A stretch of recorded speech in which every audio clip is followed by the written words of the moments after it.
అండి, ఎలా ఉన్నారు? నేను ఈరోజైతే మిగిలిపోయిన అన్నంతో స్వీట్ చేస్తున్నాను. ఎప్పుడు పులిహార ఎగ్ ఫ్రైడ్ రైస్లే చేస్తాంగా, ఒకసారి ఇలా కూడా ట్రై చేసి చూడండి. పదండి మన రెసిపీలోకి. ఫస్ట్గా అయితే చిన్న కప్తో 3 కప్స్ రైస్ తీసుకోండి. తర్వాత అయితే 3 కప్స్ మిల్క్ తీసుకోండి. తర్వాత అయితే 2 కప్స్ తాటి బెల్లం యూస్ చేయండి. నేనైతే తాటి బెల్లాన్ని యూస్ చేశాను. మీకు కావాలంటే మామూలు బెల్లం ఇంకొంచెం ఎక్కువే తీసుకోండి. ఈ మూడింటిని అయితే పప్పు కుక్కర్లో వేసేసి 4 విజిల్స్ పెట్టేయండి. ఇది అయితే చాలా టేస్టీగా, చాలా సింపుల్గా 5 మినిట్స్లో అయితే అయిపోయింది. ఈ రెసిపీని మీ ఇంట్లో కూడా ట్రై చేసి చూడండి.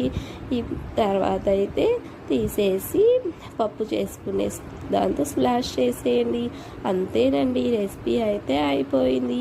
మీరు కూడా మీ ఇంట్లో టేస్ట్ చేసి చూడండి. ఈ వీడియో నచ్చితే లైక్ చేయండి.